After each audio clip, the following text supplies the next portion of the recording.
আমার ঘর আল্লাহর হাবিবে ফরমান মসজিদ হইল আল্লাহর ঘর আর মাদ্রাসা হইল আমার ঘর। হোক সুবহানাল্লাহ। কোন মানুষের বাড়ি যদি কোন মানুষ যায়, ওই মানুষের নজর ওই মানুষের দিকে পড়ে, ঠিক নেই? আর আমরা যদি আল্লাহ হাবিবের ঘরের সামনে বইয়া থাকি, আল্লাহ রব্বুল আলামিনে আল্লাহর হাবিবরে এমন শক্তি দিছেন, সেই জায়গা থেকে তান ঘরের সামনে আমরা রে দেখব। তাই রাসূল পাক সাল্লাল্লাহু আলাইহি ওয়াসাল্লামের দয়ার নজর যদি আমরার দিকে পড়ে, আমরার জীবনটা উজালা হইয়া যাইব। সবে হোক আল্লাহুম্মা আমিন। মুহতারাম হাজিরিন, আল্লাহ তো আয়াতটার সারমর্ম হইল, ইয়া আইয়ুহাল্লাযীনা আমানুত্তাকুল্লাহ ওয়াল তানজুর নাফসুম মা কদ্দামাত লিগাদ। আল্লাহ রব্বুল আলামিনে ইমানদার হলে কইনো, ইমানদার হল তুমি তাই আল্লাহরে ডরাও,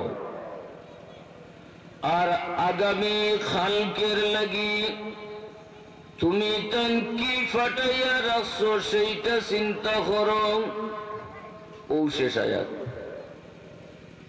তো আল্লাহ রব্বুল আলামিনে আমরারে ইমানদার হইছেন, আর একটা কথা হইছেন আগামী দিনের লাগি কি ফাটাই রায় ওটা চিন্তা করো।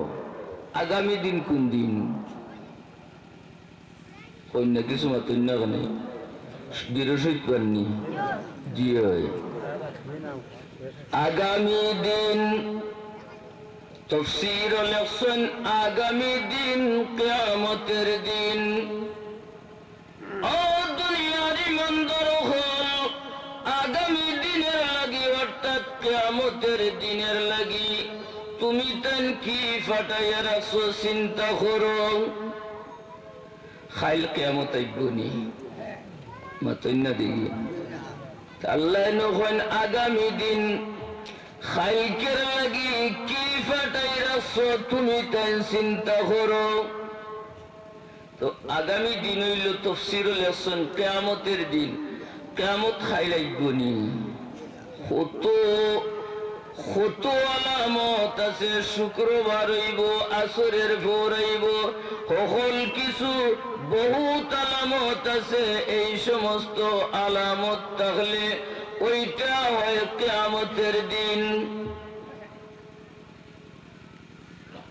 আগামী দিন কোন দিন সেইটা হাদিসের ভাষায় আল্লাহর রাসূল ফরমাইছেন, আগামী দিন রে দুই ভাগে ভাগ করছেন। কিয়ামতের দিন রে দুই ভাগে ভাগ করছেন। কয় ভাগে? দুই ভাগে। একটা হইল ছোট কিয়ামত আর একটা হইল বড় কিয়ামত। একটা হইল বড় কিয়ামত, সিংহা ফুক দিবা আর মানুষ উঠবা, ওইটা হইল বড় কিয়ামত। আর ছোট কিয়ামত কোনটা? তাও আল্লাহর রাসূল ফরমাইছেন, আমার আল্লাহর রাসূল ফরমাইছেন আমার উম্মত, আল্লাহ যে কইছেন আগামী দিন কিয়ামতের দিন, এই কথাটা সত্য। এই কথাটা সত্য বলে কিলা সত্য?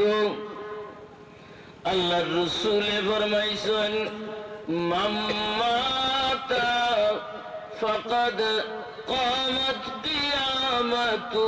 আমার উম্মত, তুমি যখন মরি যাইবে, মরি যাওয়ার পরে তোমার কিয়ামত শুরু হইয়া যাইব। মরার পরে কিয়ামত কিলা শুরু হইব? আল্লাহর রাসূল ফরমাইছেন, মানুষ মরার পরে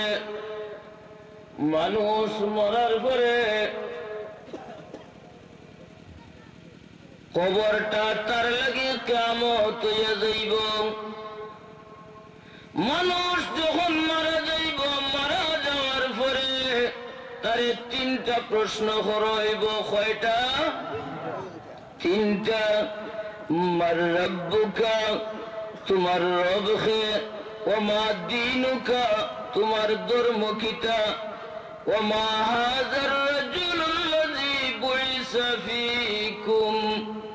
একটা ফটো দেখানিব, একটা ফটো দেখাইয়া কইবা ওকে তুমি তেন চিননি। যদি জবাব দিলেইতে পারেন তো কি হইব?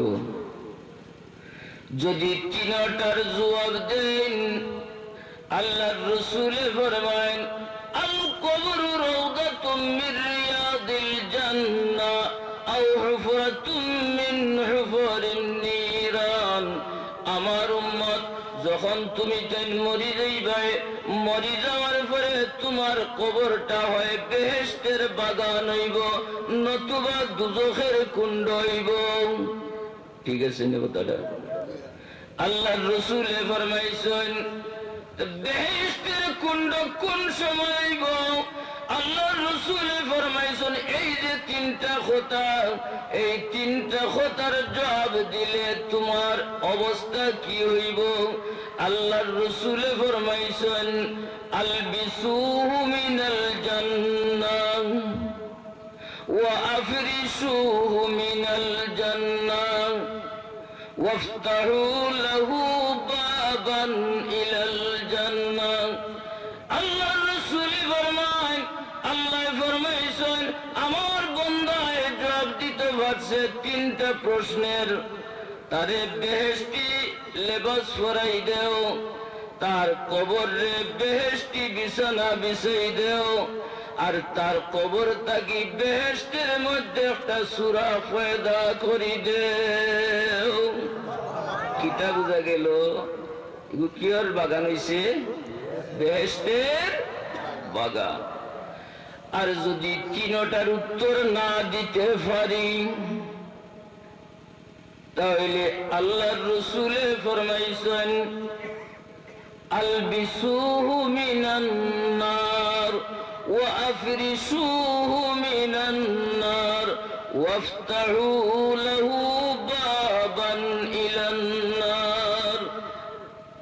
যখন আপনি উত্তর দিতে পারতেন না, তখন আল্লাহ রাব্বুল আলামিনের নির্দেশ দিব ফেরেশতারে, এই বান্দায় উত্তর দিতে পারছে না, তার শরীরে দুজখি লেবাস পরাই দেও, তার কবরের মধ্যে দুজখি বিছনা বিছাই দেও, তার কবরটা কি আর দুজখের মধ্যে একটা সূরা ফরিদা করি দাও। তাই এই তার কবরটা হইয়া গেল দুজখের একটা কুণ্ড। হোক নাউযুবিল্লাহ। বুঝা গেল কিয়ামতের দিন মানুষ যাইব হানো বেহেশত আর নয় দুজখে। এর আগেও আমরা কি দেখিলি আর বেহেশত আর দুজখ দেখিলে আর। ও আল্লাহর রাসূলে আল্লাহ ফরমান কদ্দামাতিল লিগাদ, আগামী দিনের লাগি কিতাব পাঠাইছো, চিন্তা করো। তো আগামী দিন হইল কবরের জগৎ। আজকে আমি ওখানে ওয়াজ করি, আর ওয়াজ করার সময় আমি শেষ হইয়া যাইতে পারি না, পারি না? বহুত বেটাইন আমরা মুহাদ্দিস সাহেব ওয়াজ করাত মারা গেলা, বহুত বেটা হাঁটতে মারা গেলা। মারা যাওয়ার পরে তার লাগি কবর আইলো না, আইলো না? আর কবরটা হয় তার লাগি বেহেশতের কুণ্ড, নতুবা দুজখের একটা কুণ্ড। ঠিক নাইনি? খাইল কিয়ামত আইবনি না? আইতো নাই? কতই না আইব, কবর যাওয়া লাগবো। এখন আপনি মাত্রা কত সুন্দর করি মাত্রার, আমি কত সুন্দর এই চেয়ার বইছি আর বইয়া ওয়াজ করি, আর খাইল্লা বইমু মাতুই না রে বাবা। কত বেটা দেখলাম মারে তো মায়া করন, বাপরে তো মায়া করন, কিন্তু মরার পরে ওই শ্রদ্ধা মহাজন বাবার মাথার থাকি মার মাথার থাকি আপনি বালিশ সরাইয়া দেন। ঠিক আছে নানি? না মরার পরে কেন না আমার মা আর উতুকা কত সময় কোন বেটা কইব নি? কোন বেটা হয় না। এত মায়ার মা, এত মায়ার বাপ, কত শ্রদ্ধা করে আপনি আপনার বাপরে রাখুন, মারে রাখুন, কিন্তু মারা যাওয়ার পরে আর মার প্রতি সেইটা থাকে না। যত বড় মায়ার ফুয়াউকা হইব মার মাথার থেকে বালিশ হরাউকা, ওই যে ফালঙ্গ মা হুতন আসল্লামাত লামাউকা। ঠিক না নি? অত হৃদয় বিদারক ঘটনা।